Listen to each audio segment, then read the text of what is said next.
ज्ञानतिमिरन्धस्य ज्ञानाञ्जनशलाकया चक्षुरुन्मीलितं येन तस्मै श्रीगुरवे नमः। श्रीचैतन्यमनोभीष्टं स्थापितं येन भूतले स्वयं रूपं कदामयं ददामि स्वपदान्तिकम्।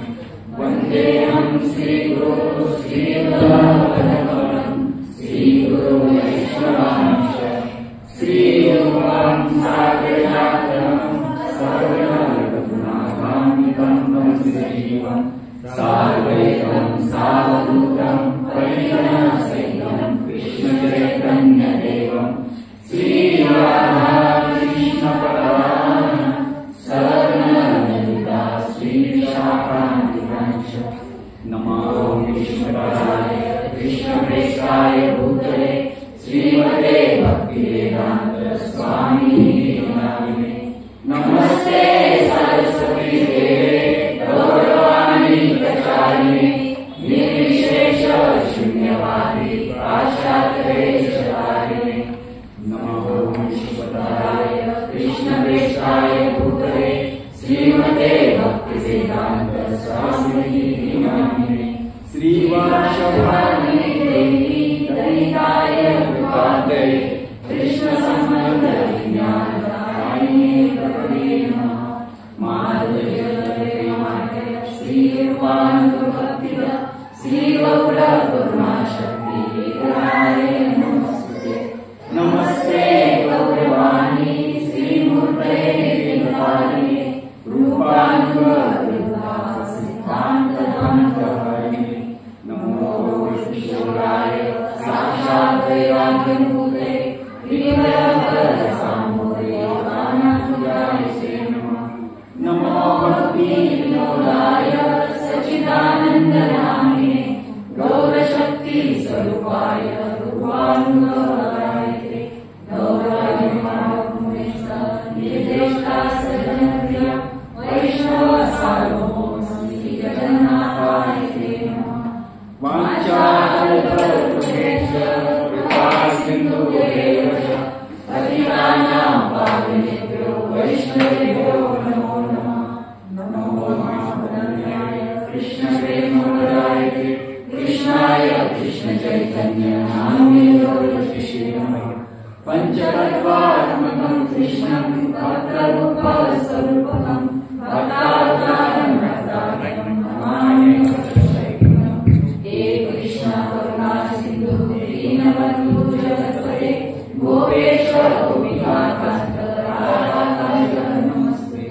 जयतां सुरतो मनोनन्दनते मत्सरस्वरकराभूतो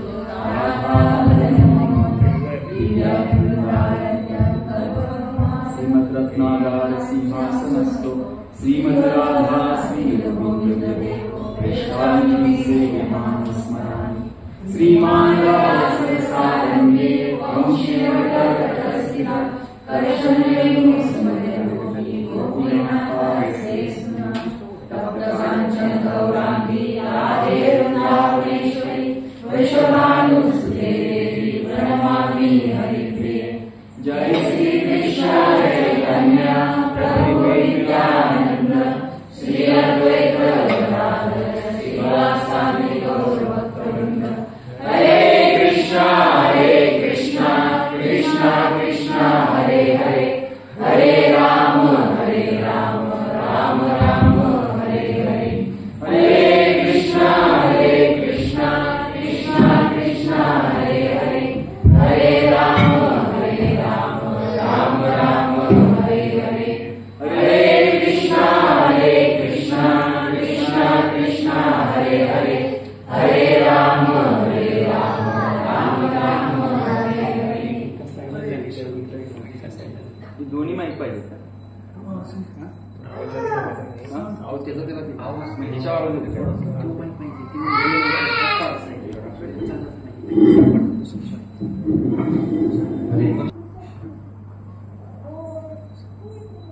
सर्व भक्तांचं स्वागत आहे। श्री कृष्णदास कविराज गोस्वामी श्री चैतन्य चरितामृत मध्ये श्री चैतन्य महाप्रभू आणि श्री नित्यानंद प्रभू विशेष करून जे पंचतत्व आहे या पंचतत्वाचा हे पंचतत्व श्री कृष्ण चैतन्य प्रभू नित्यानंद श्री अद्वैत गदाधर श्रीवासादि गौर भक्तवृंद तर कशा पद्धतीने त्यांनी या जगामध्ये अवतरित होऊन कृष्ण प्रेमाचा जो महापूर आहे त्या आवाजात तुम्हाला येते ना आवाज ऐकू? हरे कृष्ण हा जो घुमतोय ना आवाज तो कमी आला। हरे कृष्ण कृष्ण हरे हरे। हरिनाम हे या जगामध्ये जे घेऊन आले ते पंचतत्व, त्या पंचतत्वांपैकी श्री श्री गौरनीताय उपस्थित आहे. श्री कृष्णदास कविराज गोस्वामी चैतन्य चरितामृत मध्ये पहिल्या अध्यायामध्ये आधी दिला पहिल्या अध्यायामध्ये दुसरा श्लोक आहे. वंदे श्री कृष्ण चैतन्य नित्यानंद सहोदितो गौडदये पुष्पवंतो चित्रो छंदो तमोनुदो. तर ते म्हणतात की वंदे, मी नमस्कार करतो. कुणाला नमस्कार करतो? वंदे श्रीकृष्ण चैतन्य नित्यानंद सहोदितो.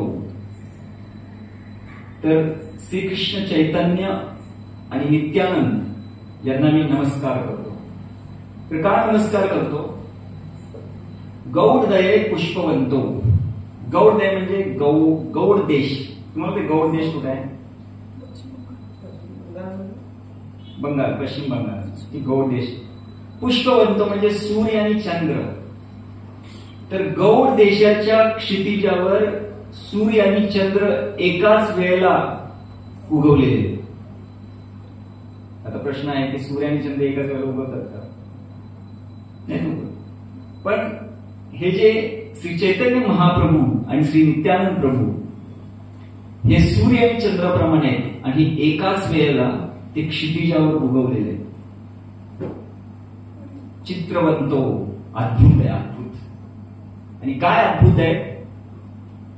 पुष्पवंतो चित्रो छंदो तमोनिदो. तमोनदो म्हणजे तमोगुणामध्ये फसलेले जे आपल्यासारखे जीव आहेत, या सर्व जीवांचा उद्धार करण्यासाठी श्रीकृष्ण चैतन्य महाप्रभू आणि श्री नित्यानंद प्रभू हे सूर्य आणि चंद्राप्रमाणे आहेत. ते एकाच वेळेला गौड देशाच्या क्षितिजावर उगवलेले आहेत. कशासाठी? कलियुगातील सर्व जनतेचा उद्धार करण्यासाठी. या श्लोकाचा अर्थ. तर श्री श्री गौरनीताईंनी असं अद्भुत, कारण तिथे एक शब्द आहे पुष्पवंतो चित्रो. चित्रो म्हणजे अद्भुत. अद्भुत काय केलं त्यांनी? कोण सांगू शकेल की श्री श्री गौरनीताईची कृपा आपण त्यांच्या चैतन्य चरितामृत किंवा चैतन्य भागवत मध्ये कोणाकोणाला मिळाली? अद्भुतरित्या कोणाकोणाला मिळाली? कोण सांगू शकेल? चैतन्य लीला हरिदास ठाकूरांना. तिथे भक्त होते, त्यांनी ते बोलवलं. तमोगुणामध्ये फसलेल्या जगाई मदाई, जगाई मदाई हे उदाहरण आहे की त्यांना अद्भुत म्हणजे कोणीही ज्या वेळेला जगाई मदाईचा उद्धार झाला त्यावेळेला यमराजींना प्रश्न पडला. चित्रगुप्त म्हणाले, यमराजी म्हणाले यांची फाईल कुठे आहे दाखवा. फाईल कशाची? त्यांनी जे काही रेकॉर्ड केलं होतं, जे काही पाप केलं होतं. आणि जसं त्यांनी ती फाईल उघडली, फाईल कंप्लीट कोरी होती, त्याचं काहीच लिहिलं नव्हतं. तर चित्रगुप्त म्हणाले की आम्ही शिफ्ट म्हणजे फर्स्ट सेकंड थर्ड असं शिफ्ट मध्ये कामगार लावून लिहिण्याचं कार्य केलं होतं. इतकं करत होतं की शेवटी ते कामगार थकले. या जगाई मदाईंनी इतकं पाप केलं होतं की लिहिता लिहिता थकले. ते म्हणजे बास आम्हाला राजीनामा. ते काम सोडून पळून गेले. इतके ही पाप केली होती. आणि यमराजी म्हणतात मला वहीमध्ये काही दिसतच नाही, असं काय झालं? मग ते खाली बघतायत तर जगाई मदाई श्री चैतन्य महाप्रभूंच्या कीर्तनामध्ये मस्त कीर्तन करतायत, नाचतायत. यमराजी म्हणाले ही अद्भुत गोष्ट आहे. आणि यमराजी येतात, ते यमराजी त्या कीर्तनामध्ये स्वतः यमराजी सुद्धा नाचतात. नाचता नाचता यमराजी बेशुद्ध होतात. तर त्यांच्या कानामध्ये हरे कृष्ण महामंत्र बोलला की यमराजी नाचायला चालू केले. ब्रह्माजी आले, शिवजी आले, नारद मुनी आले, शुभदेव गोस्वामी आले, सर्वजण. हा माईक चांगला नाही, हा माईक चांगला नाही. एकदाच माईक लावा आणि परत हारायच नाही. नाही तर आपल्याला माईकची गरज नाही. हॉल आहे.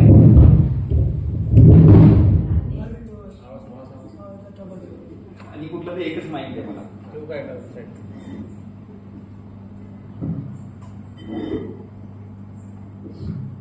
हरे कृष्ण हरे कृष्ण हरे कृष्ण. आता कुणी हालायचं नाही आणि कुणी बोलायचं नाही. आपली लिंक तुटली की संपलं सगळं.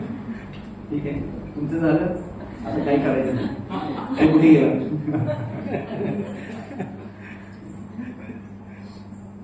तर अशा पद्धतीने जगाई मदाईचा उद्धार झाल्यानंतर सर्वजण त्या कीर्तनामध्ये असतात. तर ही आहे अद्भुत कृपा की कोणीही या जगामध्ये पाप कार्य केल्यानंतर यमराजांच्या द्वारा दंडित होणाऱ्या लोकांना सुद्धा श्री चैतन्य महाप्रभूंनी उद्धार केला. हे झालं पापी लोकांचं. अजून कोणाचं? चैतन्य महाप्रभूंनी कृपा केली. हरे कृष्ण. जंगलात जाताना हिंस्र प्राणी, असे प्राणी की जे एकमेकांचे शत्रू आहेत, पण श्री चैतन्य महाप्रभूंनी त्यांच्यावर इतकी कृपा केली की ते सर्व शत्रू म्हणजे वाघ आणि हरिण एकमेकांच्या गळ्यामध्ये गळा घालून हरे कृष्णा टू यू हरे कृष्ण महामंत्र बोलून कीर्तन करतात. अजून कोण?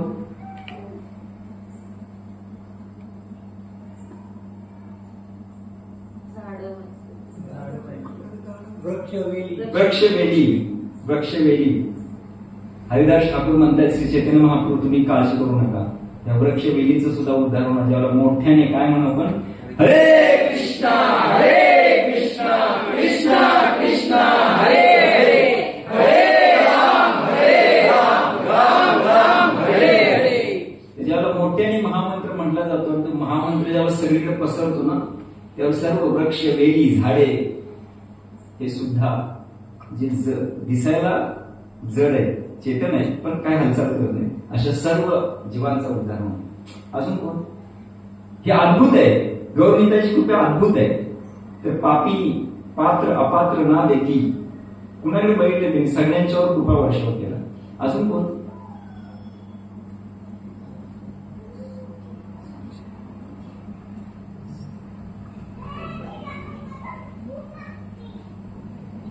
तुम्ही सार्वभौमाचं नाव ऐकलं? ते तर पापी नव्हते. कोण होते ते?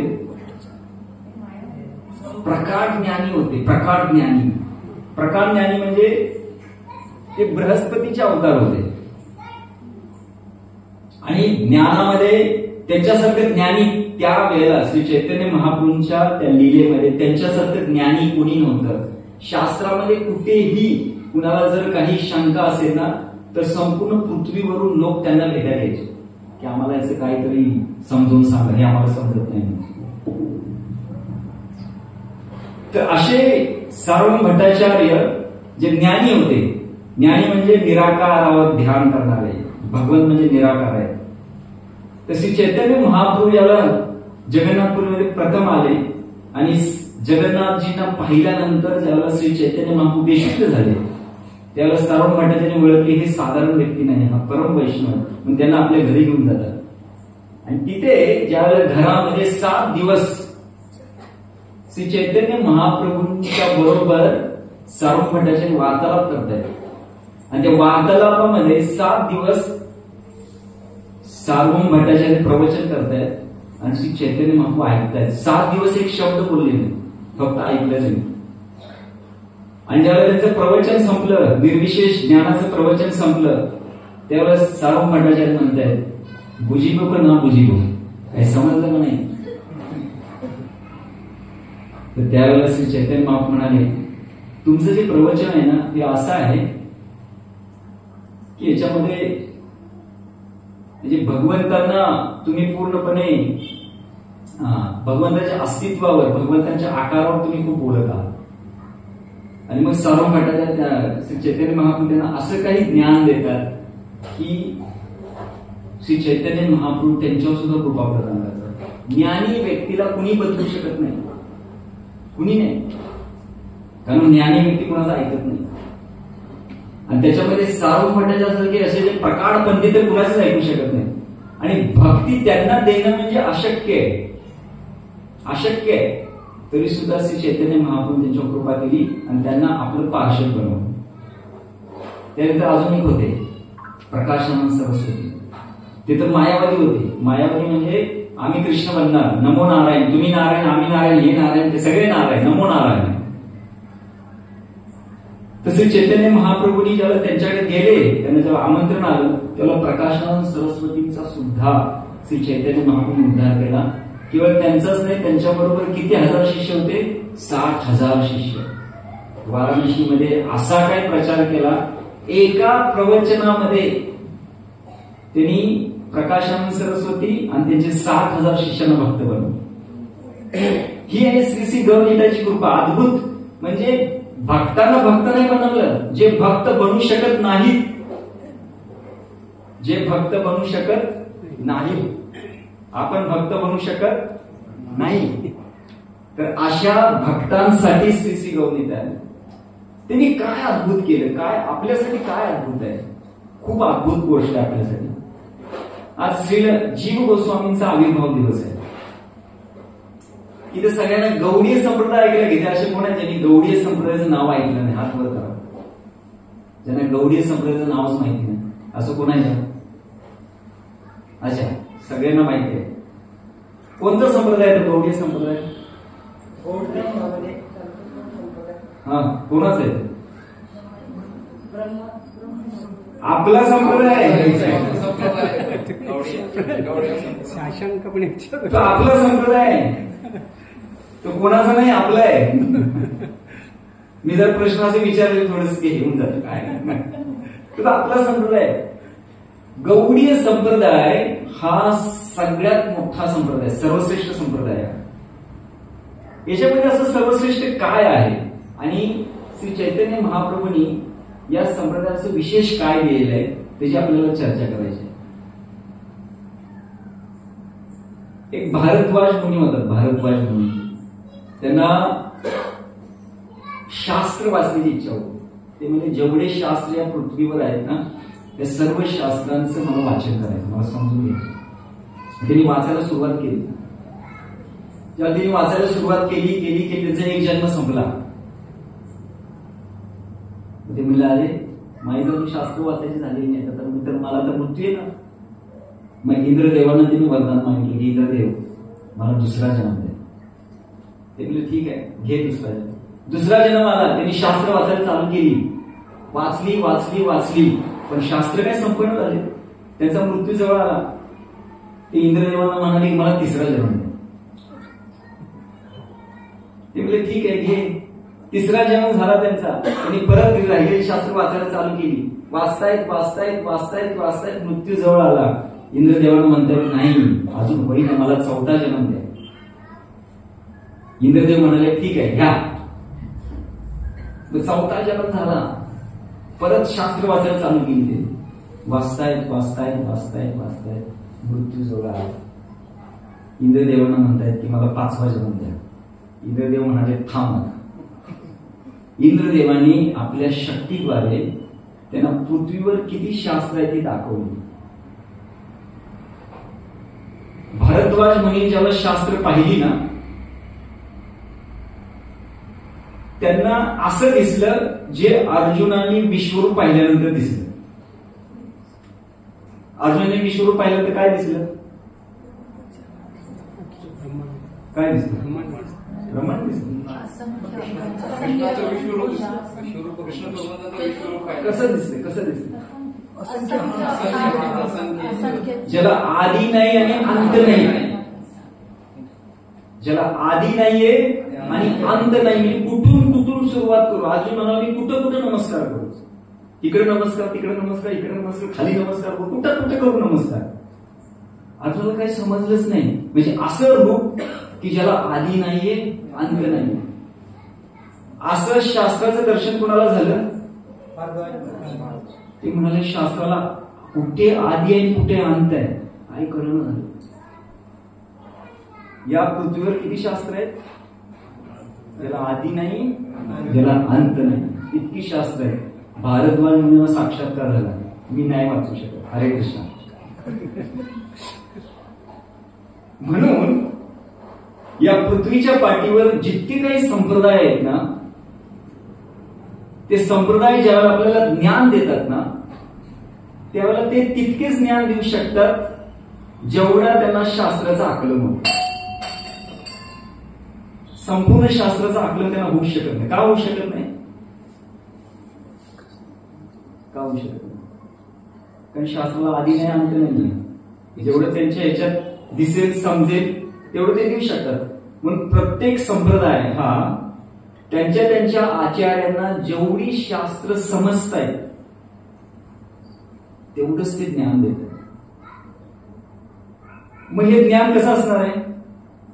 कसं असणार आहे? मर्यादित म्हणजे काय? अपूर्ण असणार. कारण शास्त्र पूर्ण कोणी समजू शकत नाही. भारद्वाज मुनीचा साक्षात्कार आहे, त्यांनी बघितलं आधी नाही अंत नाही, कुठं कुठं वाचायचं, किती जन्म, अनेक जन्म जरी घेतले ते शास्त्र संपणार नाही. त्यामुळे जे जे काही संप्रदाय या पृथ्वीवर आहेत, आपल्याला पाहायचं की गौडीय संप्रदायामध्ये विशेष काय आहे.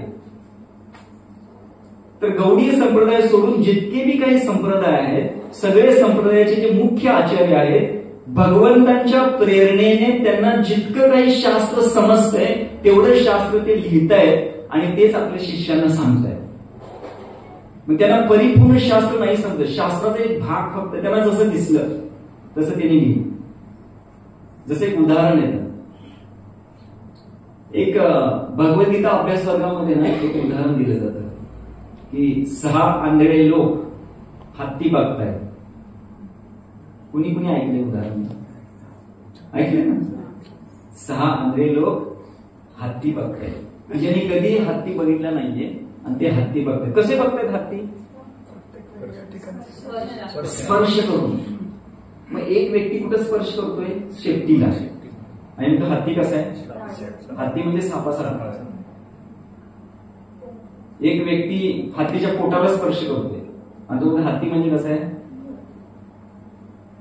भिंतीसारखा. जशी भिंतला भिंत दिसली तुम्हाला, भिंतीसारखा हत्ती. एकाने हत्तीच्या कानाला स्पर्श केला, सुपासारखा. एकाने हत्तीच्या सोंडीला स्पर्श केल्यावर हत्ती कसा दिसतो त्याला? सापासारखा. आणि एकाने हत्तीच्या दाताला स्पर्श केल्यावर कसा दिसतो? म्हणजे हत्ती म्हणजे एक बाण असतो ना, तसा हत्ती आहे. आता मला सांगा याच्यामध्ये काय चुकीचं आणि काय बरोबर?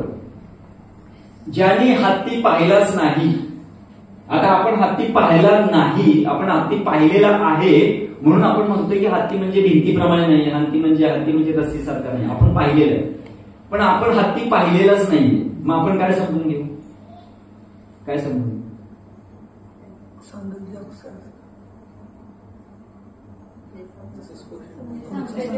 ते जसे सांगतायत तेवढं समजून घेणार ना. आपल्याला हत्ती माहिती आहे म्हणून म्हणतात हत्ती म्हणजे असं नाही, हत्तीला एक आकार आहे. तसं हे बाकीचे संप्रदाय त्यांना शास्त्र जशी दिसतायत तसेच ते देत आहेत. समजतंय का? उदाहरण त्यांना जसं जसं आकलन होते, हे आकलन स्वतःच्या बुद्धीने नाही, भगवंत त्यांना प्रेरणा देत आहेत. जे जे काही संप्रदाय आहेत ते चुकीचे नाहीयेत, अधिकृत आहेत सगळे, पण पूर्ण नाहीयेत. का पूर्ण नाहीयेत? समजतंय? त्यांची अपूर्णता काय? त्यांना पूर्ण शास्त्राचं ज्ञान नाही मिळत. कारण त्यांना जसं शास्त्र समजतंय, भगवंताच्या कृपेने जेवढं दिसतंय, त्यांना कुठे भिंत म्हणजे पाठ दिसते का, शेपूट दिसते का, कान दिसतंय का, दात दिसतंय, त्यांना जे दिसतंय तितकंच फक्त ते शास्त्रामध्ये लिहितायत आणि आपल्या परंपरेमध्ये देत आहेत. म्हणून चुकीचं नाहीये. चुकीचं का नाहीये? कारण त्यांच्या दृष्टीने ते बरोबरच आहे. कारण शास्त्र पाहतायत ना, आणि शास्त्र कोणत्याही बाजूने घ्या तुम्ही, ते चुकीचं नाहीये, पण परिपूर्ण त्यांना दिसत नाहीये. ज्या वेळेला श्री गौरनीताईने या संप्रदायामध्ये प्रवेश केला, हत्तीला कोणी बनवलं? शास्त्राला कोणी बनवलं? त्यांना स्पर्श करायची गरज आहे? गौडीय संप्रदायामध्ये ज्यावेळेला श्री गौरनीताईने प्रवेश केला त्यावेळेला त्यांनी शास्त्रांना सार रूपामध्ये प्रकट केला. आता सार कसा असतो? कोणी सांगेल सार म्हणजे काय? सार म्हणजे काय? म्हणजे काय? निवडक नाही, सगळ्या गोष्टीचं म्हणजे समजा एक दूध आहे, 10 लिटर दूध आहे, बरोबर? समजा 10 लिटर दुधाची तुलना आपण संपूर्ण शास्त्र, पृथ्वीच्या पाठीवर जेवढी शास्त्र आहेत तेवढ्या शास्त्राची तुलना 10 लिटर दुधाशी करूया. आता त्या दुधाला आपण आठवत चाललोय. त्या दुधात काय काढतोय बाजूला? काही नाही, आपण आठवत चाललोय. आठवत जे सार निघतं. बाकीच्या संप्रदायाने दुधातून काय काय थोडं काढलं, या संप्रदायाने काय केलं? दुधाला आठवलंय. म्हणजे याच्यातून कुठली गोष्ट बाहेर काढली नाही, सार म्हणजे बाहेर नाही, सार म्हणजे त्या गोष्टीचं एकदम कंडेन्स. हे जे वर्णन आहे ना की शास्त्र काय आहे, हे फक्त श्री गौरवाने प्रस्तुत केलेलं आहे. का? कारण ते भगवंत आहे, त्यांनी बनवलंय. त्यांना जो हत्ती बनवतो, ज्याने हत्तीला बनवलेला आहे, त्याला स्पर्श करायची गरज नाही. निर्मिती त्यांची आहे. तसे शास्त्राची निर्मिती कोणाची आहे? भगवंताची निर्मिती आहे. पण भगवंत ज्यावेळेला परंपरेमध्ये प्रवेश करतात त्यावेळेला ते शास्त्राला बघत नाही, शास्त्राचं सार रूपामध्ये आपल्याला प्रवचन करतात. तसे कृष्णदास कविराज गोस्वामी म्हणते हे अद्भुत कार्य श्री गौरीताईंनी केलेलं आहे. आपल्याला संपूर्ण शास्त्राचं सार दिलेले सार. त्याचं प्रमाण काय? त्याचं प्रमाण आहे श्रीमद भागवत मध्ये व्यासदेव ज्याला भागवत लिहितायत त्यावेळेला ते पहिल्या स्कंदाच्या तिसऱ्या श्लोकामध्ये म्हणतात भागवत काय? निगम कल्पतरो गलितम फलम सुखमुखात द्रव अमृत संयुतम पिबत भागवतम रसमालयम मुहुरो रसिक भुई भावुका. निगम कल्पतरो, कल्पतरो म्हणजे झाड, निगम म्हणजे या पृथ्वीच्या पाठीवर जितकी काही शास्त्र आहेत त्या सर्व शास्त्रांची तुलना एका झाडाशी केलेली आहे. गलितम फलम, झाडाचं जे काही सार आहे ते कशामध्ये येतं? फळामध्ये येतं. तसं श्रीमद भागवत हे संपूर्ण पृथ्वीच्या पाठीवर जितकं काही शास्त्र आहे त्या शास्त्राचं संपूर्ण सार हे श्रीमद भागवत आहे. आणि हे गौडीय संप्रदायाला प्राप्त झाले. म्हणून गौडीय संप्रदाय परिपूर्ण काय? कारण त्यांच्याकडे संपूर्ण शास्त्राचं सार आहे, शास्त्राचा भाग नाही. बाकीच्या संप्रदायाकडे शास्त्राचा भाग आहे आणि तो चुकीचा नाहीये, पण अपूर्ण आहे. अपूर्ण आहे. तर कोणी सांगेल का की आपल्याकडे असं पूर्णत्व काय, त्यांच्याकडे अपूर्णत्व काय? कोण सांगेल का? असं काय पूर्णत्व आपल्याला मिळणार, त्यांच्याकडे अपूर्णत्व आहे? पण जो कोणी त्या संप्रदायाचा स्वीकार करतो म्हणजे ते अपूर्णता आहे, पण त्यांना सुद्धा भगवत प्राप्ती होते. आणि आपला संप्रदाय सुद्धा पूर्ण आहे, आपल्याला सुद्धा भगवत प्राप्ती होते. मग फरक काय आहे? मग असं श्री गौरीताईंनी अशी कमाल काय केलेली आहे की आपल्याला संपूर्ण शास्त्राचं सार देऊन सुद्धा भगवत प्राप्ती, आणि ते अपूर्णतेमध्ये भगवत प्राप्ती करतात. दोन्हीकडून जर भगवत प्राप्ती होत असेल तर वेगळं यांनी काय केलं? कोण सांगू शकेल? काय हरिनाम दुसऱ्या संप्रदायामध्ये नाही का? भगवंतांचं नाव सगळ्या संप्रदायामध्ये बोललं जातं. एकदा शरण आलं की त्यांना काय शरण आलं? वेगळं काय? भगवत प्राप्ती वेगळं काय? मग दोन्हीकडून भगवत प्राप्ती होते. शास्त्राचाच भाग आहे. नाही, प्रश्न हा आहे की आपण म्हणतोय आपला संप्रदाय सर्वश्रेष्ठ आहे. गुरु शिष्य परंपरा भगवंतांची सेवा करायला एक म्हणजे कोणत्या भगवंताची सेवा? कृष्ण. तिकडे पण त्यांचं एका रूपातच आहे, म्हणजे राधा कृष्ण भिन्न नाहीच आहे असं त्यांनी सांगितलं. नाही, तुम्ही आला रस्त्यावर निघून आहे. कृष्ण सर्वश्रेष्ठ आहे, त्यांनी त्यांच्यापासूनच सर्व जगाची उत्पत्ती. मग इकडे भगवत प्राप्ती कोणती आहे? पण भगवंतांची गोलोकधामात जायला मिळतं ना आपल्याला, त्यांची सेवा करायला. इकडे भगवत प्राप्ती कोणती आहे?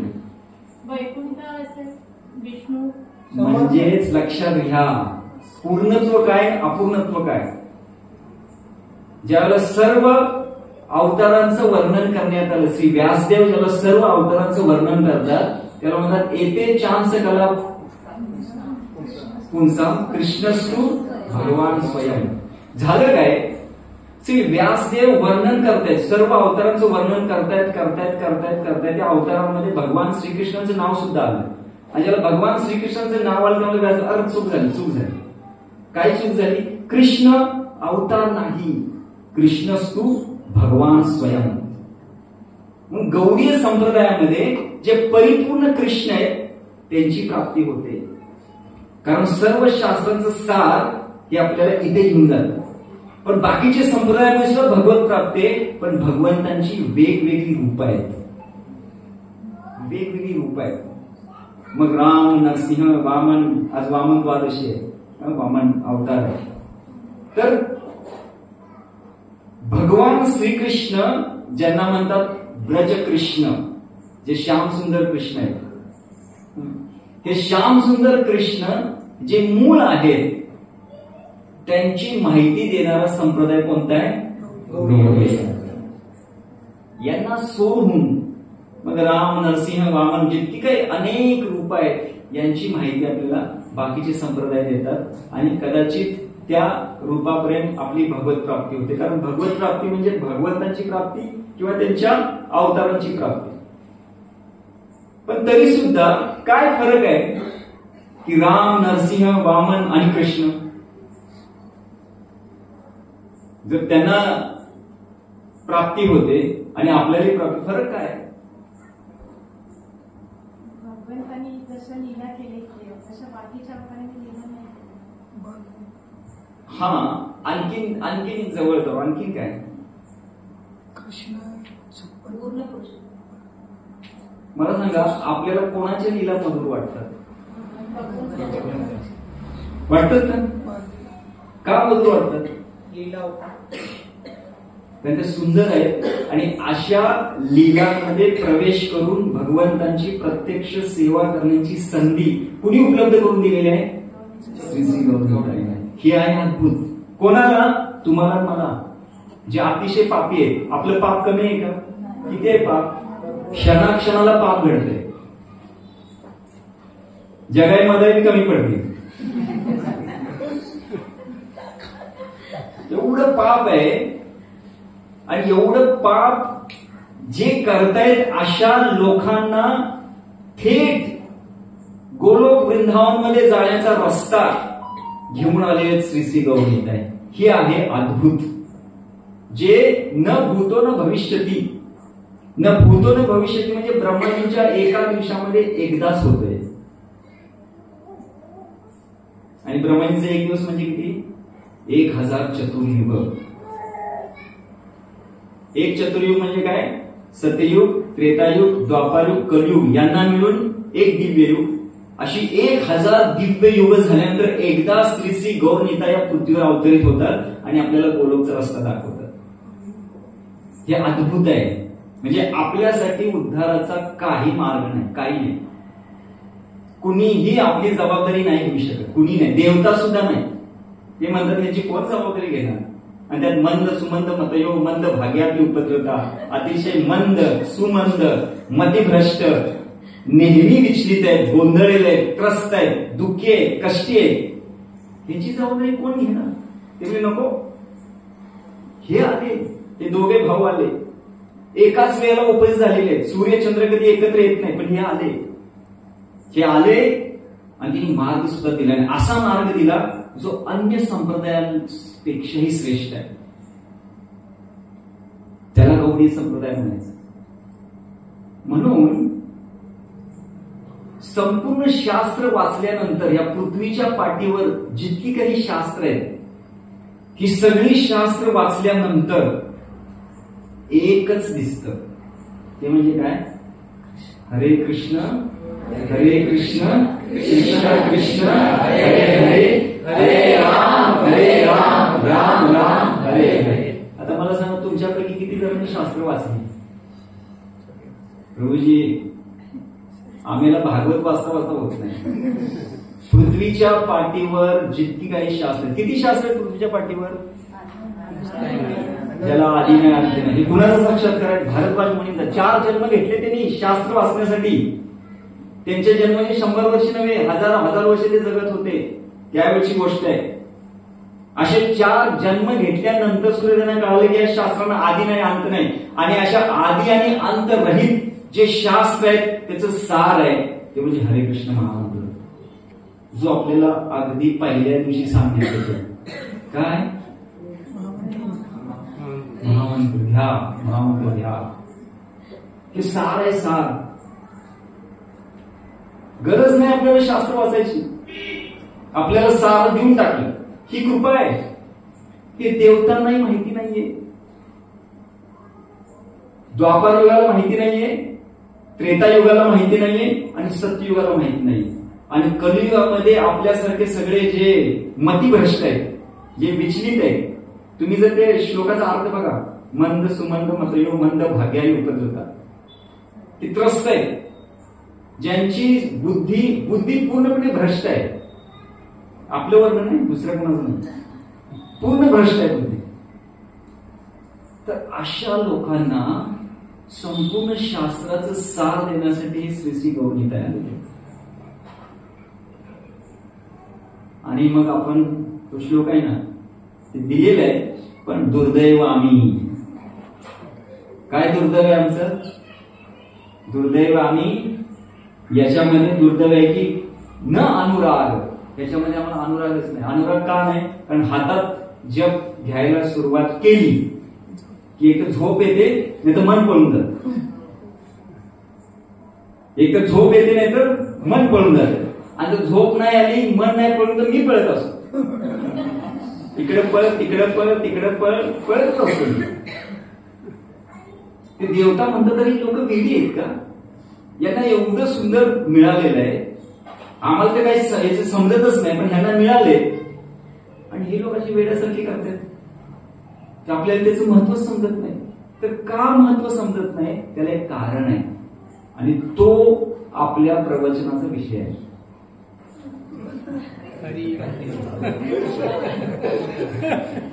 तुम्हाला माहित नाही किती वेळ झाले, आज वेळेच पडलं नाही.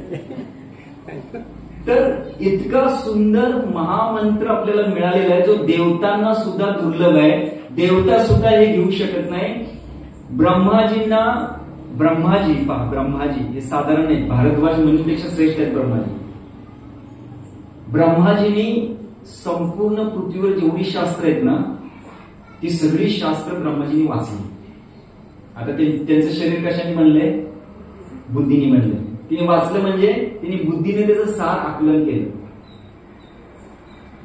आणि तिने 3 वेळा वाचलं. 3 वेळा का वाचलं? कारण त्यांनी एकदा वाचून बघितलं की शास्त्रामध्ये कर्मयोगाने माझा उद्धार होऊ शकतो का, असं कर्मयोगाने उद्धार होऊ शकतो का, म्हणून पहिल्यांदा वाचलं. त्यांना कळालं नाही होऊ शकत. मग दुसऱ्यांदा मी शास्त्र वाचलं, ते म्हणाले की ज्ञान योगाने माझा उद्धार होऊ शकतो का, तर त्यांना कळालं नाही. मग दुसऱ्यांदा शास्त्र वाचली, ज्ञान योगाने उद्धार होतो. त्याच्यानंतर तिसऱ्यांदा शास्त्र वाचले, म्हणजे योग सिद्धी करून माझा उद्धार होऊ शकतो का, तर त्यांना कळालं. म्हणजे तशी शास्त्र वाचतायत, तो उद्देश ठेवून सगळी शास्त्र वाचतायत. पहिलं कर्म, दुसरं ज्ञान, तिसरं योग, अशी 3 वेळा शास्त्र वाचल्यानंतर त्यांना कळालं की या युगामध्ये उद्धार करायचा असेल तर हरेर नाम हरेर नामेव केवलम कलो न अस्तेव न अस्तेव न अस्तेव गतिरण्यता. हे 3 वेळा न अस्तेव, नो कर्म, नो ज्ञान, नो योग. केवळ भक्तीद्वारेच जीवांचा उद्धार होऊ शकतो. आणि हे ते कोणाला सांगतायत माहितीये? ब्रह्माजी कोणाला सांगतायत? नारद मुनींना सांगतायत. नारद मुनी कोणाला सांगतायत? व्यासदेवाला सांगतायत. व्यासदेव लिहितायत. ही गुरु शिष्य परंपरा आहे. आणि कोणाची परंपरा आहे? आपली. आपल्या परंपरेमध्ये व्यासदेव आहेत, नारद मुनी आहेत, ब्रह्माजी आहेत. आपल्या परंपरेचे मुख्य आचार्य कोण आहेत? ब्रह्माजी. सुरुवात कुठून झाली? ब्रह्ममध्व, मग गौडीय संप्रदाय. ह्यांचे साक्षात्कार आहेत की कर्मानी, ज्ञानानी आणि योगानी होणार नाही, म्हणून हरेर नाम 3 वेळा. हरिनाम कर्मयोग नाही, हरिनाम ज्ञान योग नाही, हरिनाम योग नाही.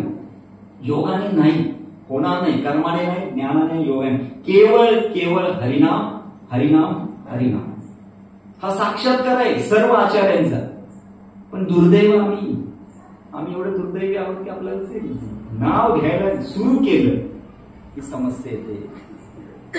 तर आपण आज विचार करूया की बळ कुठून येतं. साधना करायला, किंवा त्याला म्हणतात भजन आहे ना, भजन शब्द आहे ना, भजन शब्द फेमस आहे, भजन. तर साधना करण्यासाठी, भजन करण्यासाठी बळ कुठून येतं? आपल्याकडे बळच नाही. आणि आपण कुठल्या बळावर लढतो माहिती? आपल्या स्वतःच्या बळावर. मग आपण हरिनामासाठी टेक्निक वापरतो, भरपूर सेमिनार अटेंड करतो. सेमिनार अटेंड केल्यानंतर किती दिवस चालतं? जेव्हा मी एकदा सेमिनार घेतलं तुमचं आठवतंय? किती दिवस चाललं? किती दिवस चाललं? काही दिवस विसरून जातो आपण. टेक्निक फक्त जेवढ्या नव्याचे 9 दिवस.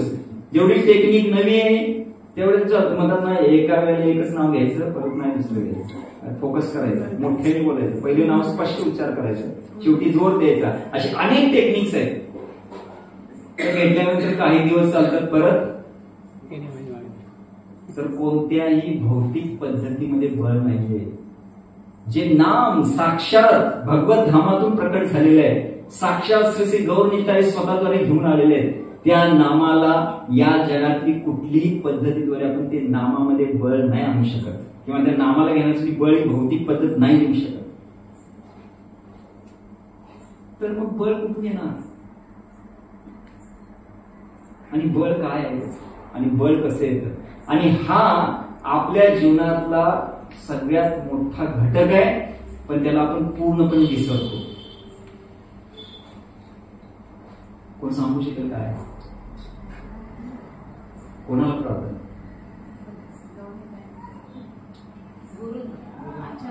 आचार्य.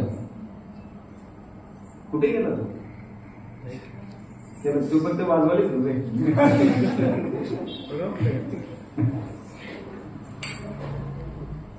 तर सगळ्यात महत्त्वाचं म्हणजे जो आचार्य अभिमान आहे ना, आचार्य अभिमान समजतं? आचार्य अभिमान, आचार्य अभिमान म्हणजे काय? आचार्य नाही, आचार्य अभिमान. काय आचार्य अभिमान? आपल्याला अजिबात नाही. कोण सांगू शकतो आचार्य अभिमान काय?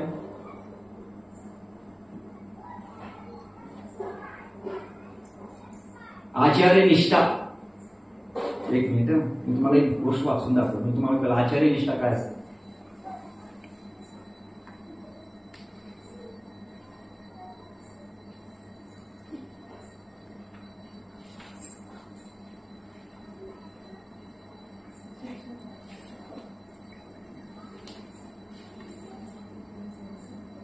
ध्यानपूर्वक आहे का मी काय वाचतोय ते? तू जायचं नाही कुठं.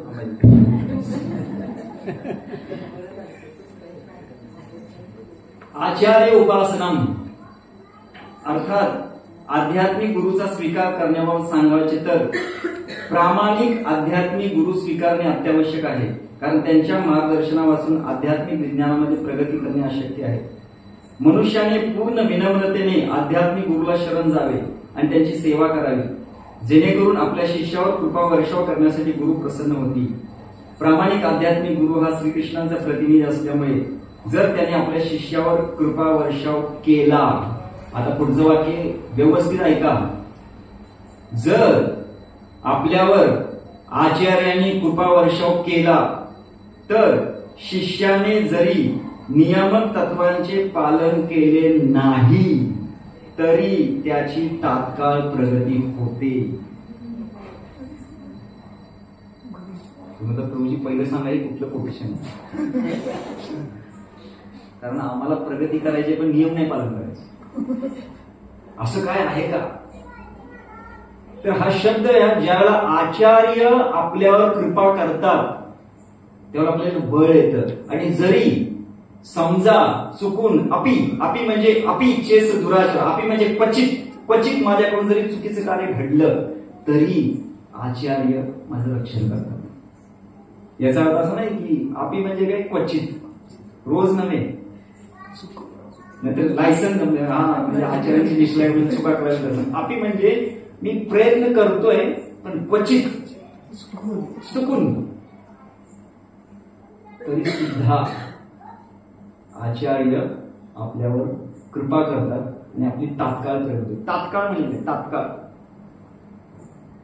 तर आपल्याकडे आचार्य निष्ठाच नाही, आपल्याकडे आचार्य अभिमान नाहीये, कारण आपण कधीही आचार्यांना प्रार्थना करत नाही.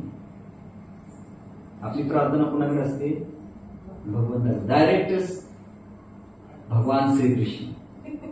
मध्ये कोणी नको आम्हाला. मध्ये कोण बसले? एवढे सगळे लोक बसले मध्ये. आणि ही परंपरा जर मांडली तर अल्टरमध्ये कृष्ण बाजूला जाते, ती परंपराच येईल म्हणून कमी ठेवलेली आहे.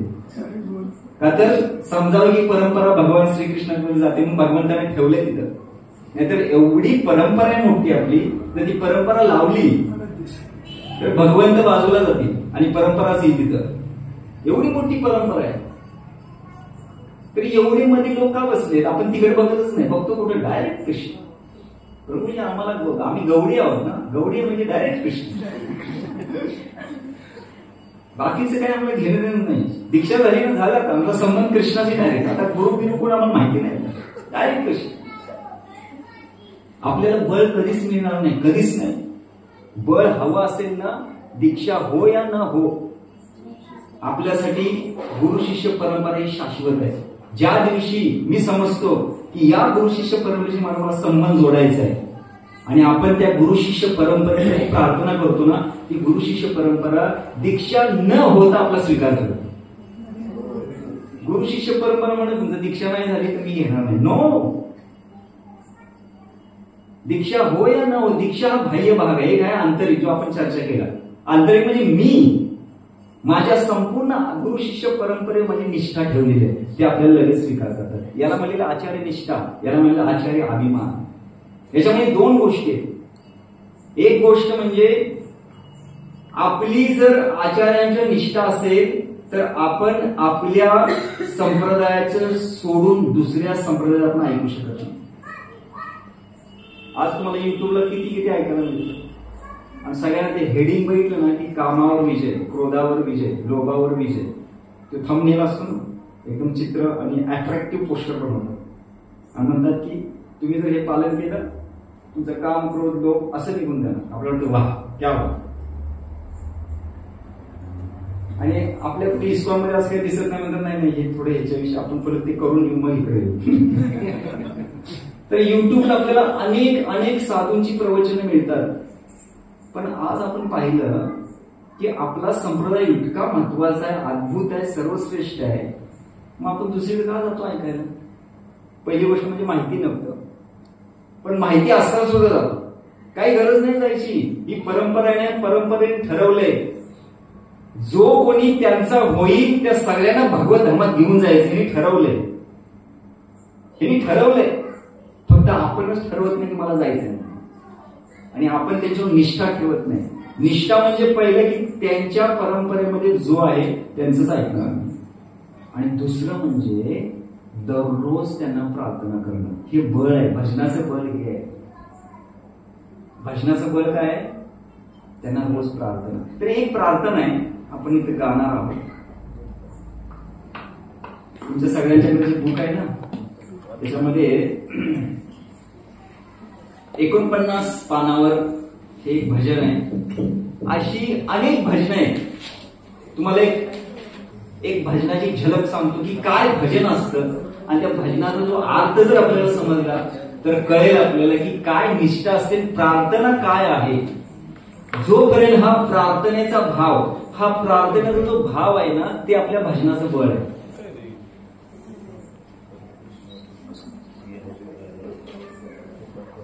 सगळ्यांना मिळालं का ते? एक कृपा करो वैष्णव ठाकूर 49 पानावर आहे. तर पहिला ऐकून घ्या की हे जे भजन आहे हा जो भाव आहे हा भाव आपल्या हरिनाम जपाचं बळ आहे. बळ हा भाव जर नसेल तर हरिनामामध्ये बळ येणार नाही आपल्या. मग आपलं हरिनाम कसं नियम म्हणून करत राहू आपण आणि ते चाललंय वर्षानुवर्षे ते चाललंय नियम नियम नियम नियम नियम नियम आणि नियम. तर या साधनेला जर बळ हवं असेल तर भाव काय पाहिजे, तो भाव या भजनामध्ये दिलेला आहे. ठीक आहे, सगळ्यांना समोर आलं? ठीक आहे, तर आपण गाऊया. एक 2 ताल जरी कृपा करो वैष्णव ठाकुर, कृपा करो वैष्णव ठाकुर, कृपा करो वैष्णव ठाकुर, कृपा करो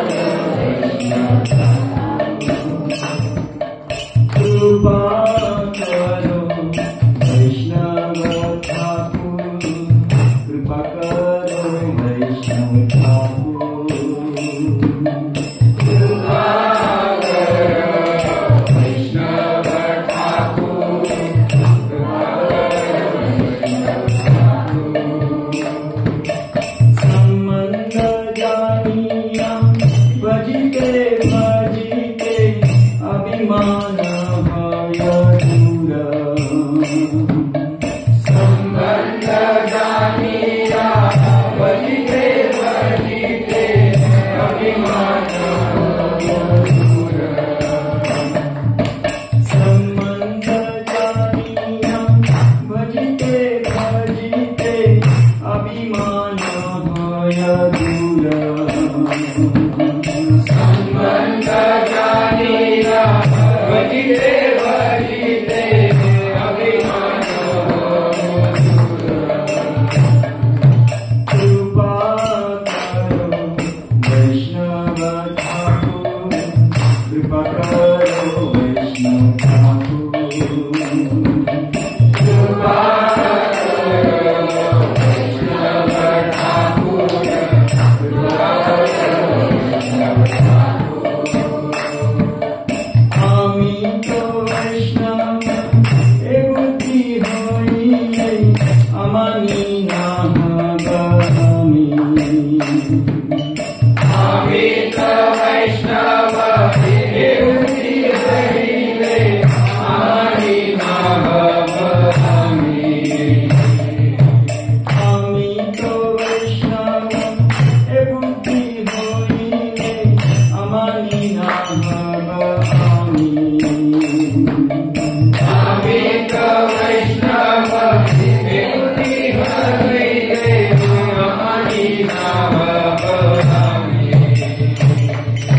प्रतिष्ठा शासी हृदये दूषिते होइले निगयगामी।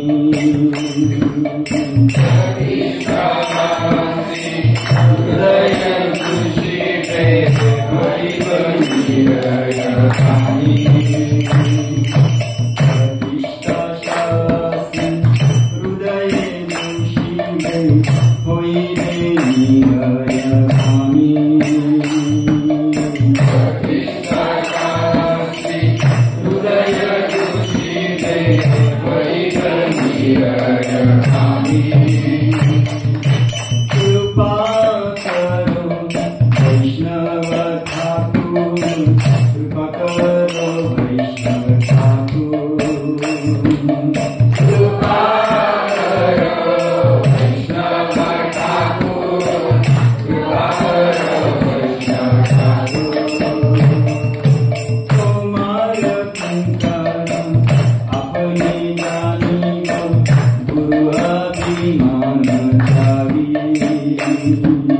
तुम्हार कंकर अपने जानियो गुरु अभिमान धारी। तुम्हार कंकर अपने जानियो गुरु अभिमान धारी। तुम्हार कंकर अपने जानियो गुरु अभिमान धारी।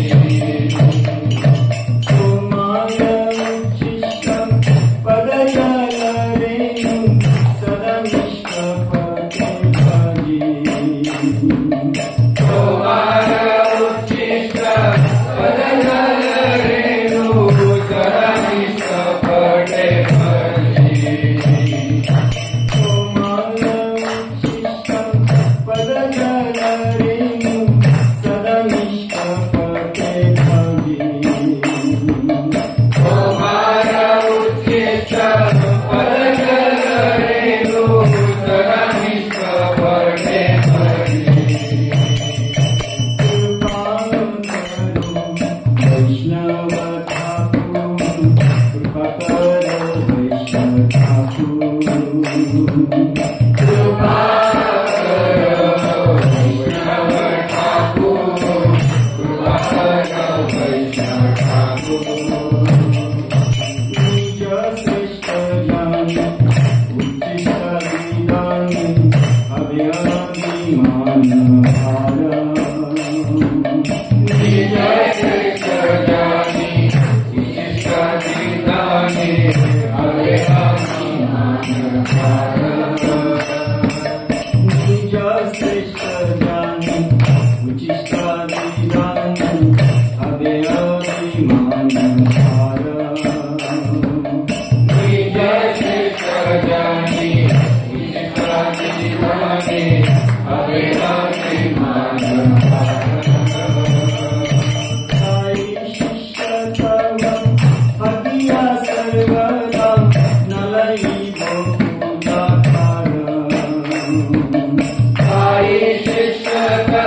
हरिनामामध्ये नसेल तर आपलं हरिनाम म्हणजे हे केवळ आणि केवळ काय आहे?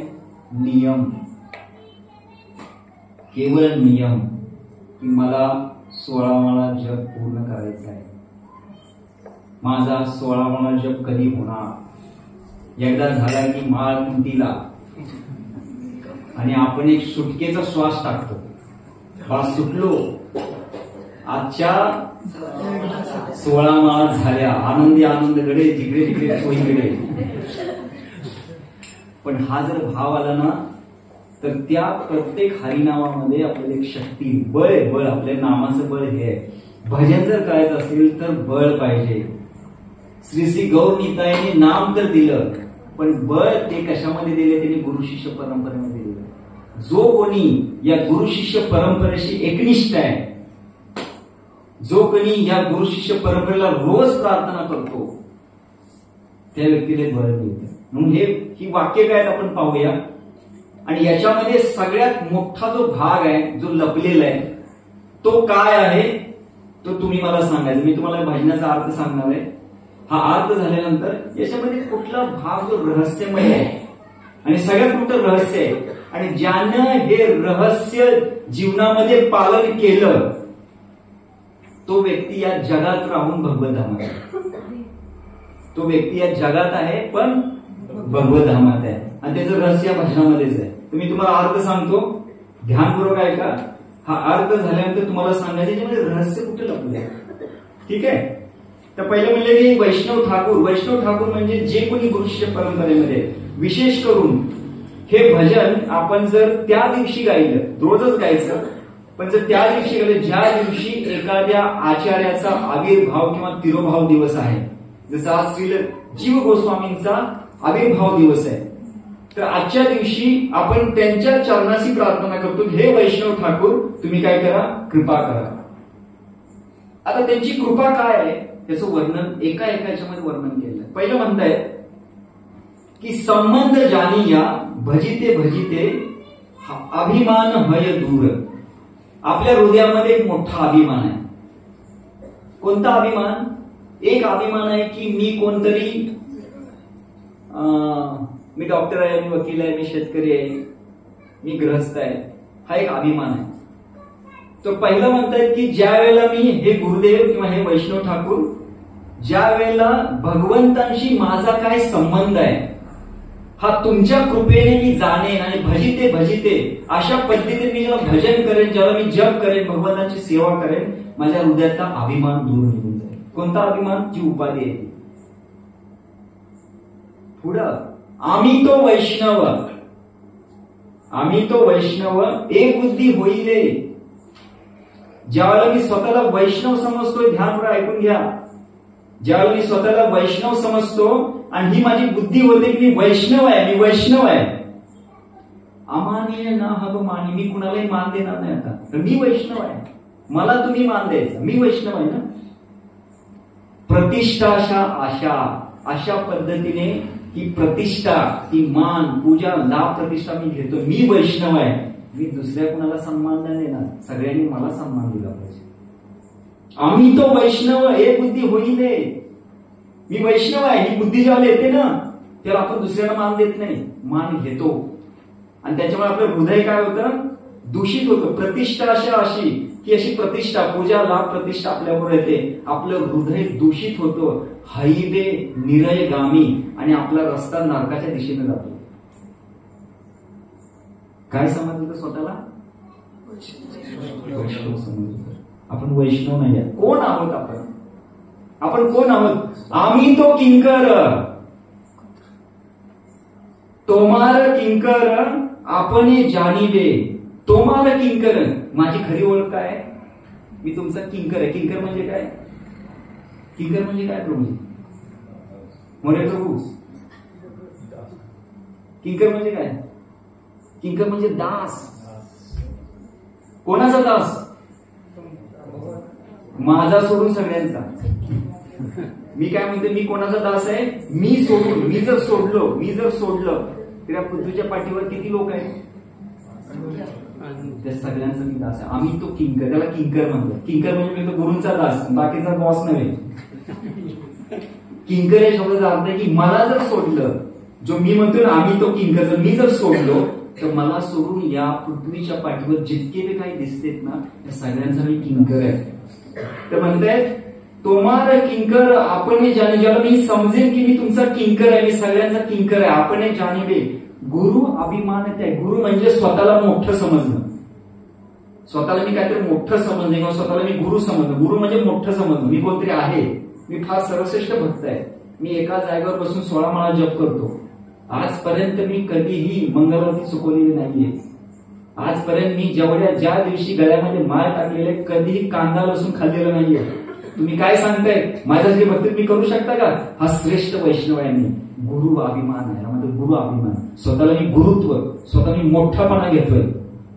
आम्ही तो किंकर, मी तुमचा किंकर आहे हे ज्यावेळेला मी समजेन, हे वैष्णव ठाकूर, त्यावेळेस हा जो अभिमान माझ्या हृदयामध्ये आहे ना, मी फार सर्वश्रेष्ठ आहे, मी फार मोठा भक्त आहे. आपले 2 प्रॉब्लेम आहेत.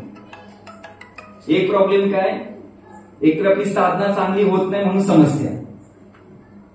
आणि दुसरं साधना चांगली झाली तरी समस्या. साधना चांगली झाली तर समस्या काय? मी श्रेष्ठ आहे. आणि साधना चांगली होत नाही तर ती एक समस्या आहे. होत नाही म्हणून प्रगती नाही आणि होते म्हणून प्रगती नाही. समस्या किती मोठ्या कचाट्यामध्ये सापडलं आपण. केलं तरी प्रॉब्लेम, नाही केलं तरी प्रॉब्लेम. तुझी बरं झालं सांगितलं, आम्ही निघून जातो, नकोच आहे. नाही, आपल्याला मार्ग आहे. जोपर्यंत आपल्यावर वैष्णव ठाकूर, वैष्णवांची कृपा होत नाही तोपर्यंत आपल्याला बळ येणार नाही. म्हणून आम्ही तो किंकर, ज्याला मी तुमचा स्वतःला तुम्हाला किंकर आपण जाणीवे, गुरु अभिमान त्यागी. ज्याला मी समजेन की मी तुमचा किंकर आहे आणि त्यावेळेला मी हे समजल्यामुळे माझ्या हृदयामध्ये श्रेष्ठत्वाचा जो अभिमान आहे तो निघून जाईल. आणि तुम्हाला उच्चिष्ट, तुमचं जे उच्चिष्ट आहे कोणतं? पद जल रेणू. तुमचं पद, चरणाची धूळ. पद म्हणजे त्यांनी लिहिलेलं पद, त्यांनी बोललेलं पद, त्यांची वाणी, हे सगळं पदामध्ये येतं. फक्त त्यांचे चरणच नाही. तर पद म्हणजे काय? ते काय लिहितायत, ते काय बोलतायत, त्यांची वाणी. पद जल रेणू, त्यांचं जे उच्चिष्ट आहे, तुम्हार उच्चिष्ट पद जल रेणू सदा निष्कपटे भजी. निष्कपट राहून. निष्कपट म्हणजे काय? मी स्वतःला तुमचा किंकर समजतोय. तुमचा म्हणजे कोणाचा?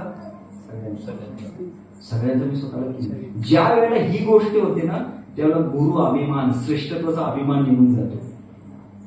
आणि आपण गुरुदेवांचं उच्चिष्ट, त्यांचं जे महाप्रसाद पद जल रेणू, त्यांचं बोलणं, त्यांची वाणी, त्याला उच्चिष्ट म्हणून स्वीकार करतो आणि त्याने जीवनामध्ये खूप प्रगती होते. निजश्रेष्ठ जाणी, जर स्वतःला मी निजश्रेष्ठ समजत असेल, निजश्रेष्ठ जाणी, त्याच्यामुळे मी काय करतो? उच्चिष्टादी दाने. उच्चिष्ट म्हणजे मी कोणाला तरी दान देतोय, मी कुणाला तरी सांगतोय. काय सांगतोय? माझे विचार जेव्हा मी दुसऱ्यांना सांगतोय त्यावेळेला मी स्वतःला काय समजतोय? निजश्रेष्ठ. तर कधी कधी गुरुच्या भूमिकेत येऊन सांगतो ना, तुम्ही असं करा, तुम्ही तसं करा, तुम्ही इथं चुकताय, तुम्हाला माहित आहे का तुम्ही इथं चुकताय. निजश्रेष्ठ जाणी, उच्चिष्टादी दाने. मी त्यांना माझ्या शब्दाच्या द्वारे मी त्यांना दान देतोय. पण ते दान मी कसं देतोय? मी स्वतःला निजश्रेष्ठ मानतो, मी स्वतः श्रेष्ठ आहे म्हणून मी त्यांना देतोय. त्याच्यामुळे काय होईल? हवे अभिमान भार. आणि माझ्यामध्ये काय होणार? अभिमानाचा भार येणार. मग बघा, प्रचार करताना आपल्याला एक अहंकार आहे. काय अहंकार आहे? प्रचार करताना अहंकार कुठला येतो? तुम्ही सगळे पतित आहात, मी श्रेष्ठ आहे. हा जो अभिमान आहे ना, हा अभिमान आपल्याला नरकात घेऊन जातो. एक लक्षात घ्या, भक्ती करताना पहिलं समजून घेतलं पाहिजे की भक्ती म्हणजे काय, भक्तीचा प्राण काय आहे. भक्तीचा प्राण या भजनामध्ये दिलेला आहे, जो तुम्हाला सांगायचा. मी अर्थ सांगतोय. निजश्रेष्ठ जाणी उच्चिष्टादी दाने हवे अभिमान भार. हा अभिमानाचा भार, जर मी स्वतःला श्रेष्ठ समजलं आणि मी दुसऱ्यांना जर प्रचार करायला गेलो तर अभिमानाचा भार माझ्या डोक्यावर येईल. त्याच्यापेक्षा ताई शिष्य तव, तुमचा शिष्य म्हणून थाकिया सर्वदा सगळीकडे मी मिरवेन. मी तुमचा शिष्य आहे, मी तुमचा किंकर आहे, मी तुमचा दास आहे. असं झालं तर नादैव पूजाकार, त्यावेळेला मला पूजाला प्रतिष्ठा मी घेणार नाही. का? तर तुमचा शिष्य आहे, तुमचा किंकर आहे, तुमचा दास आहे. अमानी मानद, त्यावेळेला मी अमानी मानद, स्वतःला कसलाही मान न घेता दुसऱ्यांना सन्मान देईन. अमानी मानद होईने कीर्तने. आणि या कीर्तनामध्ये जर मी अशा पद्धतीने अमानी मानद झाले, हरिबे कीर्तने अधिकार दिवे तुम्ही मला अधिकार द्याल. अधिकार म्हणजे बळ. कुठलं बळ? भजन करायला, जप करायला बळ पाहिजे ना. सगळ्यात कठीण अवस्था, सगळ्यांचं बळ निघून जातं नाम करता. जातं का नाही? ते बळ कोण देते? वैष्णव देतो. कधी देते? हे सगळं आपण बोलतोय ना. अमानी मानद हैल कीर्तन अधिकार दिवे तुम्ही बळ देणार आहे. मग म्हणलं ना की आपल्या भजनाला जे बळ आहे ना, ते बळ देणारे आचार्य आहेत. बळ आपल्याकडे नाहीये, बळ देणारे आचार्य आहेत आणि ते बळ देतात. आणि मग ज्यावेळी तुम्हाला बळ द्याल ना तोमार चरणे निष्कपटे आम्ही कांदिया लुटी भूमी.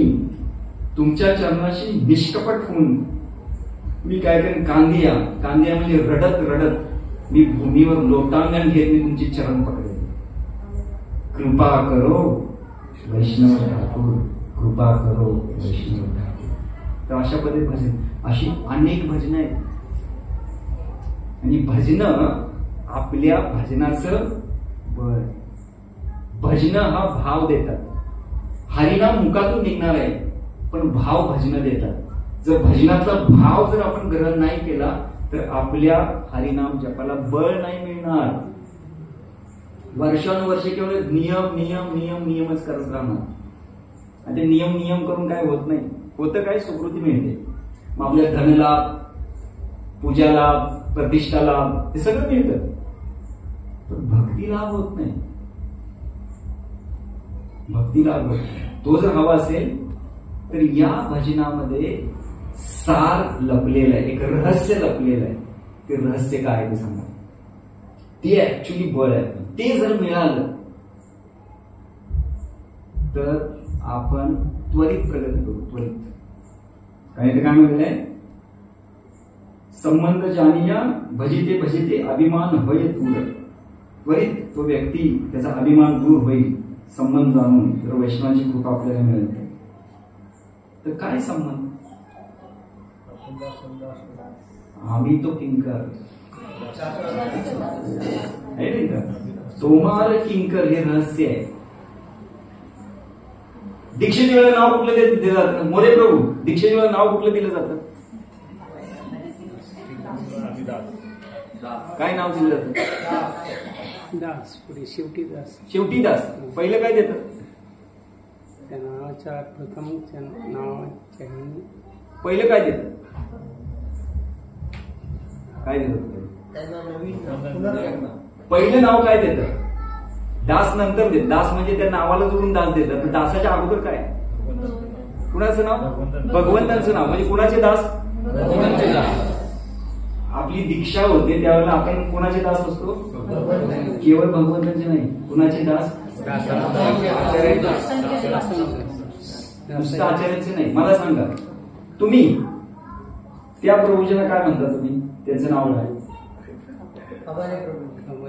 खबाले प्रभूजी म्हणजे काय, त्यांना प्रभू काय म्हणताय तुम्ही, त्यांना प्रभू काय म्हणताय तुम्ही, प्रभू कुणाला म्हणायचं असते, कुणाला म्हणायचं, भगवंतांना. कुणाला म्हणायचं, स्वामींना प्रभू म्हणतात ना. तुम्ही त्याला काय म्हणताय, खबाळे प्रभूजी. आणि प्रभू बी नाही, प्रभूजी. प्रभूजी अजून जी लावतोय म्हणजे त्यांना इतकं सन्मान मी म्हणते की तुम्ही माझे स्वामी आहे, मी तुमचा दास आहे. हे फक्त बोलण्यासाठीच असतं, ते फक्त बोलण्यासाठीच असतं. म्हणून बळ नाही मिळत. बळ हवं असं, हे बळ असं नाही मी त्यांना सगळ्यांना प्रभू प्रभू म्हणेन, हे बोलण्यासाठी बोलतोय आपण, आतून येत नाही. ते आतून कधी येईल, ज्याला दररोज आपण ही प्रार्थना गावतो. अशा अनेक प्रार्थना आहे. ओ हे वैष्णव ठाकूर दयाल सागर ए दासे करुणा करी. गुरुदेव कृपा बिंदू दिया करुळे दासे, तुणापेक्षा अतिहीन शक्ती बुद्धिहीन आम्ही अति दीन करमुरे आत्मदास कवे हेन कृपा लभिये जन कृतात होईबे नात. ही सगळी भजनं श्री भक्तीने ठाकूर देत आहेत. हे आपल्या भजनाचं बळ आहे. हा भाव जोपर्यंत आपल्यामध्ये येत नाही तोपर्यंत आचार्य कृपा करत नाही. आणि आचार्यांची जोपर्यंत कृपा होत नाही तोपर्यंत आपलं भजन हे केवळ नियम मात्र राहतं. नियम मात्र राहतं. भजनामध्ये बळ आहे ना ते मिळत नाही. आणि म्हणून कांदिया कांदिया योग्यता विचारे किचू नाही पाई, तोमार करुणा सार करुणा ना होईले, कांदिया कांदिया प्राणना राखीवे आर. जगून काय करू आणि मरून तरी काय करू. मेल्यावर तरी कृष्ण भेटणार आहेत का, मेल्यावर जर कृष्ण भेटणार असतील. श्री सनातन गोस्वामींना चैतन्य महाप्रभू म्हणतायत, सनातन गोस्वामींचं शरीर ज्यावेळेस रोगाने भरलं होतं, त्यांना जखमा झाल्या, कुष्ठरोग होत होते. कुष्ठरोग नाही, खराब पाणी पिण्यामुळे त्यांच्या शरीरावर जखमा झालेल्या आणि ते रथाच्या खाली जाऊन आत्महत्या करत होते. म्हणजे जगून मी काय करू, मग आत्महत्या करतो. तर चैतन्य महाप्रभू ज्याला समजतं, श्री चैतन्य महाप्रभू त्याच्याकडे जातात, सनातन जर मरून कृष्ण मिळत असतील तर मी 1000 वेळा मृत्यू म्हणजे आत्महत्या करेन. मेल्यावर जर कृष्ण भेटत असेल तर 1000 वेळा मी आत्महत्या करेन. सनातन मरून कृष्ण मिळत नाही आणि जगून तरी कुठे मिळत आहे. जगलं तरी नाही, मेलं तरी नाही, मग काय बुद्ध बनायचं? तर रडायचं. आपल्या हातात काय आहे? रडायचं. म्हणून तुम्ही श्री श्रीमद गौर गोविंद स्वामी महाराजांचं नाव ऐकलंय? कुणी कुणी ऐकलं? हात वर करा. हा, तर ते नेहमी म्हणायचं, हे जे हरिकृष्ण आंदोलन, हे जे इस्कॉन मंदिर आहे ना, ते काय आहे? ते क्राईम स्कूल आहे. Crime school. तिथं शिकवलं जातं कसं रडायचं.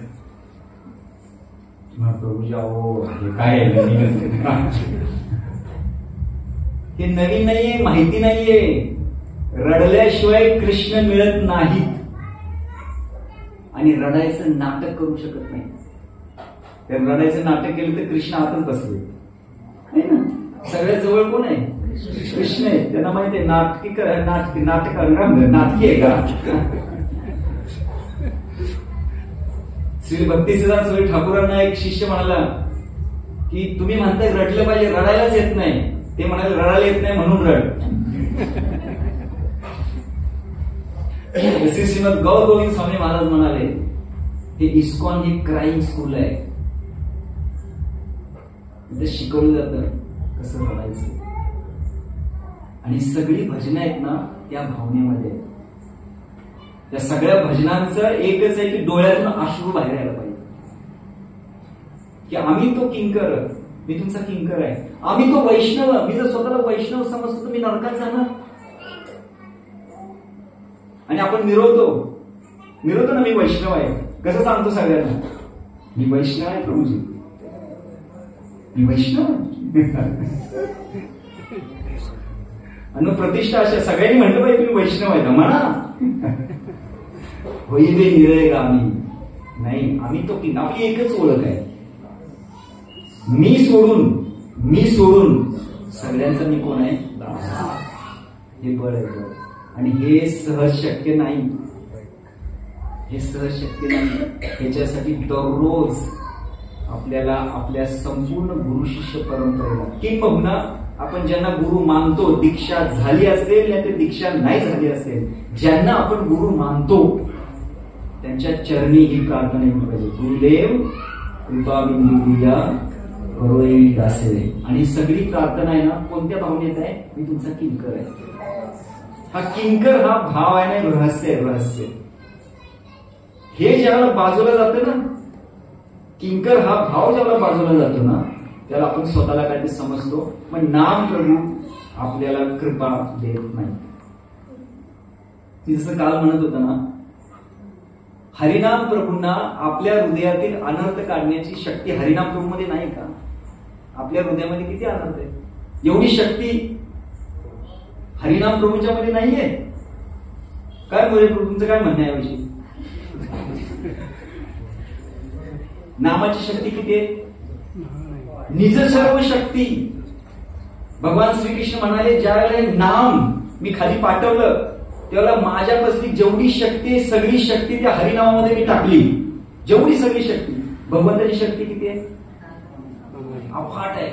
अशा अफाट शक्तीला आपलं हृदय शुद्ध करण्यासाठी एवढी वर्षे वेळ लागतो. एवढा वर्ष वेळ लागतो. म्हणजे आपण एवढी शक्तिशाली, नामापेक्षा आपली अनर्थ शक्तिशाली म्हणजे कदापि नाही, कदापि नाहीये. नाम प्रभूंच्या आभासाने, मुख्य नाम नाही, नामाच्या आभासाने आपलं हृदय शुद्ध होतं. तर बाकीचं काही नाही बसतो. नामाच्या आभासाने, नाम तर नाहीच आहे. तर मग एवढी वर्ष चालले, काय चाललंय? आपण स्वतःला किंकर समजत नाही.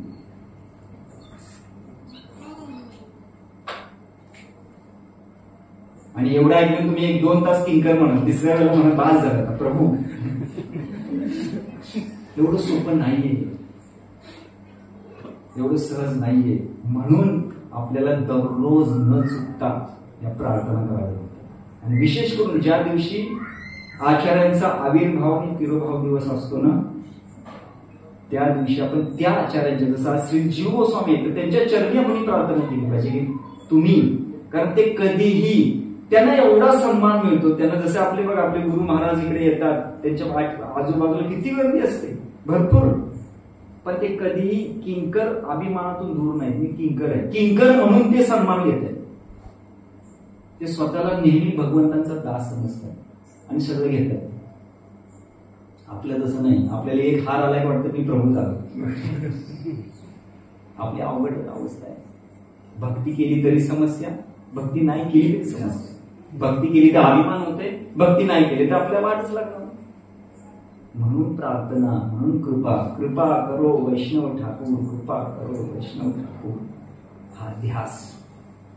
आणि आपलं जे भजन आहे, भजन म्हणजे आपण जो काही जप करतो ना, त्या जपाचा मागचा मनोभाव हा आहे की कधी कधी कधी कृपा मिळेल, कधी कृपा मिळेल, कधी मिळेल, मला द्या, मला द्या, मला द्या.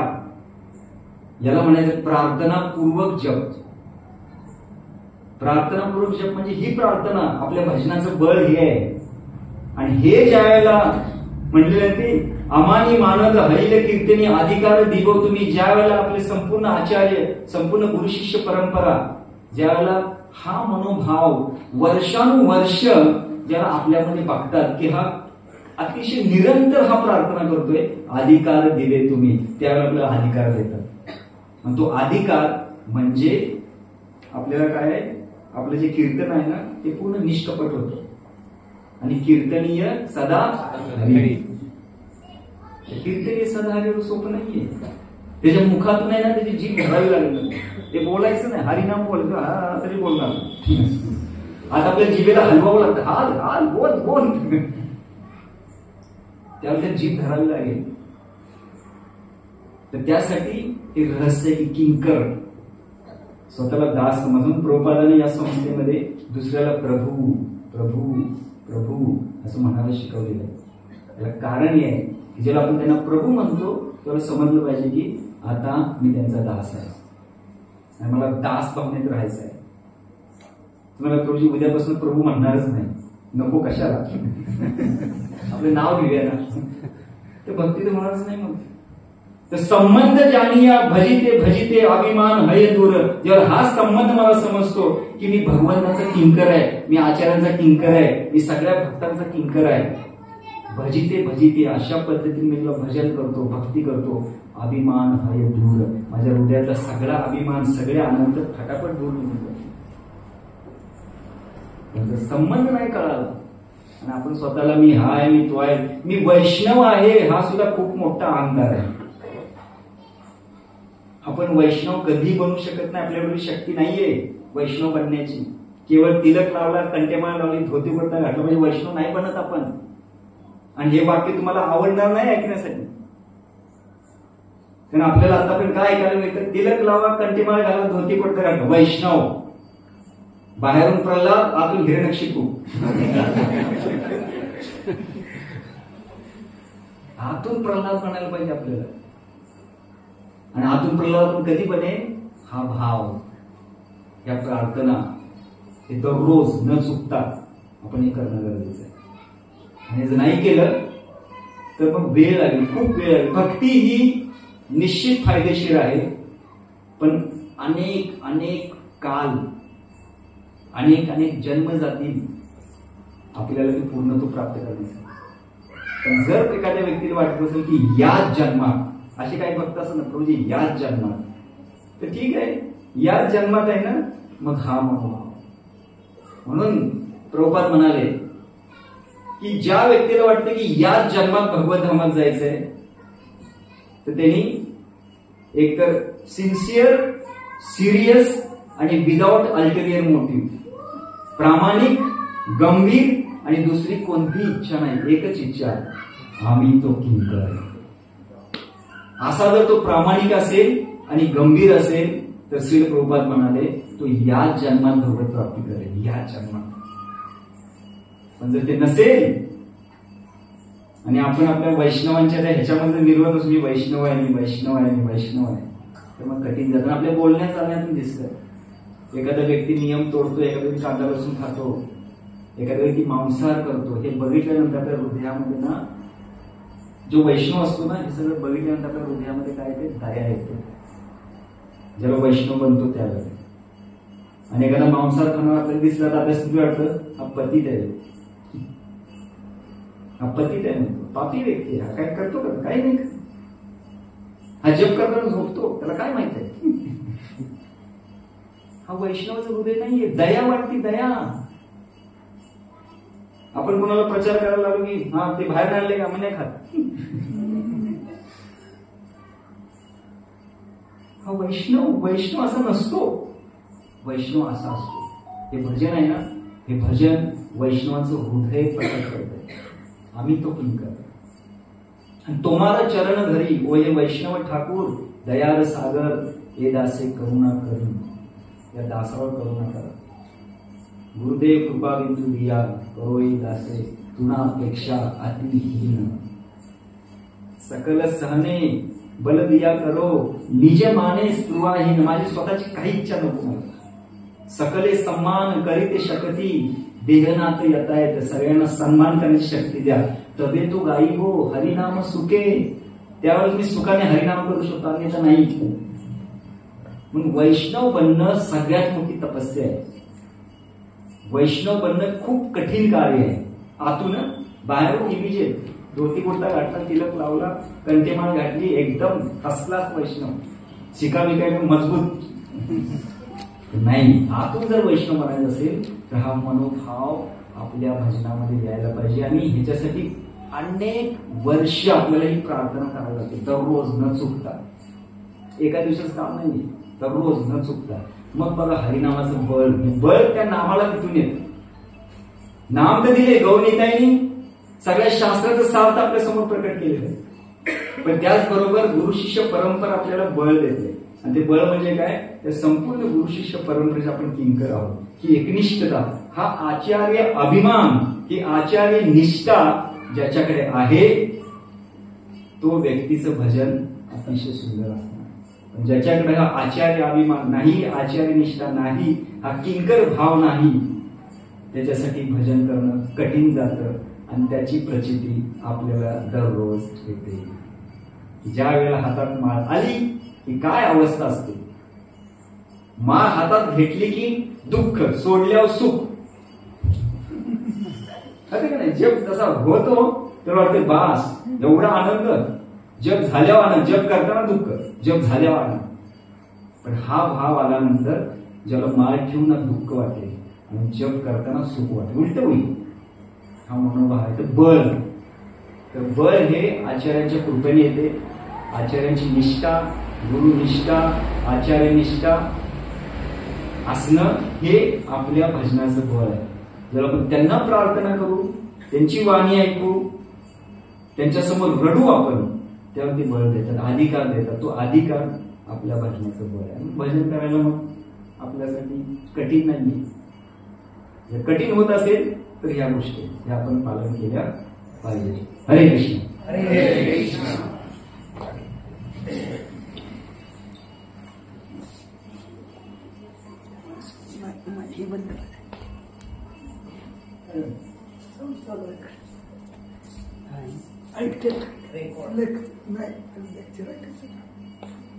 कुणाचा काही प्रश्न आहे का?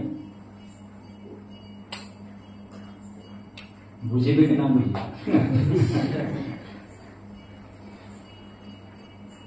थोडस मी बोलताना थोडस रिप्लाय येतात. मी जेव्हा बोलतो त्यावेळेस फार कठीण जातं ऐकायला. आणि तुम्ही एकदम हृदयातच हात घालताय. जरा वर्ण पॉलिशिंग करायला जमतं का नाही तुम्हाला, असं मला म्हणतात. पॉलिश करायचं आम्हाला नाही जमत, डायरेक्ट हात हृदयात. आहे सत्य. शास्त्र आपलं हृदय उघडं करतं. आणि मग जोपर्यंत हृदय उघडं होत नाही ना, तो पण प्रगती नाही. पॅम्परिंग ज्याच दिवस किती दिवस आपण वरून वैष्णव आतून वैष्णव बनतो. त्यासाठी आम्हाला सवय आहे डायरेक्ट हृदयात हातच हात घालायचा. मग ऑपरेशन ते ऑपरेशन होत असतं. काहींना आवडतं, काहींना आवडत. तुम्हाला आवडलं तर स्वीकार करा, नाही आवडलं तर सोडून द्या. यथा इच्छशी तथा करू. हरे कृष्ण. जय श्रील प्रभुपाद की जय. जीव गोस्वामी प्रभुपाद की जय. गौरी की जय. हरे कृष्ण.